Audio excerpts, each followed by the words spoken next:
Hey everyone, J-Dog here, and I kind of wanted to do a little bit of a PSA video or support video or whatever you want to call it. If you guys recall, a few episodes ago I introduced you all to my dog, Zeus, who would be sitting right there.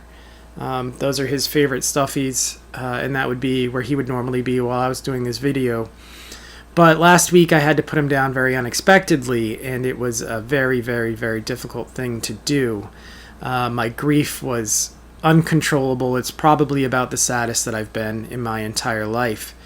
I had adopted Zeus from the SPCA about 11 years ago, and he had a lot of anxiety and a lot of problems, so much so that even to this day he would not let me out of his sight. If I'm outside mowing the lawn, he needs to be eyes on me at all times. If I'm walking around the house, he's got to follow me from room to room. So he was a very good companion. He was always wanted to be with me. He was a cuddle bug. He was high energy. He was a lot of fun and just great.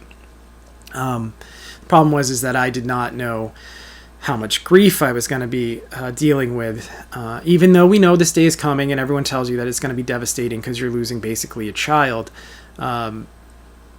They're right, and what I want to say is that the grief hit me pretty hard, and I've been dealing with some medical issues on top of it for the better part of the last month and a half, and the grief just made everything worse. It made me sicker. It made me I didn't want to get out of bed. I was in a bad spot. We'll just put it that way.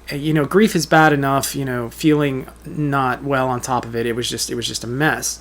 But luckily, I had a pretty good support group. My girlfriend, my parents, a good friend of mine who she has lost some cats, who was able to provide me some comfort and some care. And all of these things really helped.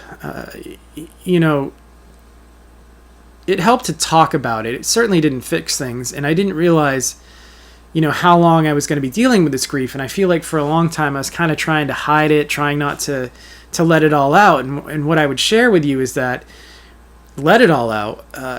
Talk to those that are willing to lend you an ear or that care about you. The more you fight it, it's the quicksand effect, So eventually, as time goes on, it gets harder, easier, as you get through a lot of the first time you go to the dump and your dog doesn't come with you, which is like one of his favorite things to do. Those are the things that as you start to get through them, your grief gets easier to deal with. And we're about 8 days later, and I'm finally feeling like I've gotten out from the bottom, right? I'm starting to come back up, which is good both for me, mentally and regarding the medical issues that I'm having.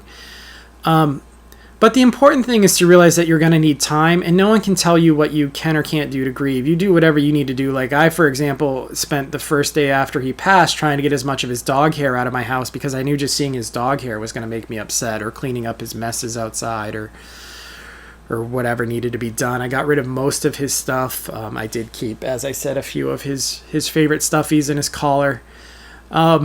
But whatever you need, if you need to surround yourself with the stuff of the person or animal that you've lost, or if you need to completely remove it, you just do whatever you need to do, because nothing is going to change the memories or the sadness.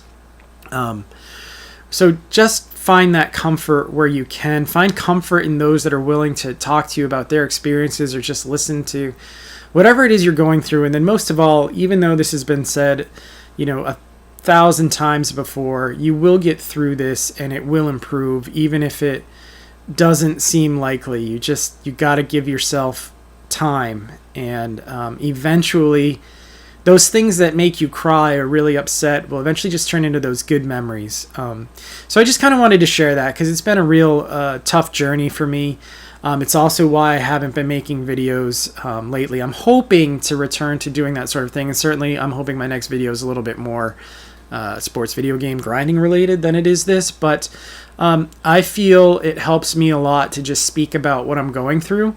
So I did decide, that this might be a worthwhile video. So if any of you out there that watch this ever find yourself in a similar situation, just reach out to me, and I will gladly share whatever experience and comfort I can with you, because it is losing a family member, and in some cases it's even more devastating than losing a family member, but it applies to anything. Pets, people, whatever. I mean, when it comes to something or someone that you love, that grief is going to be there when they're no longer with you. So, take advantage of the time that you have with those that you love, and know that, there is support and help for you when you find yourself in these places. So until next time, stay safe, all of my friends.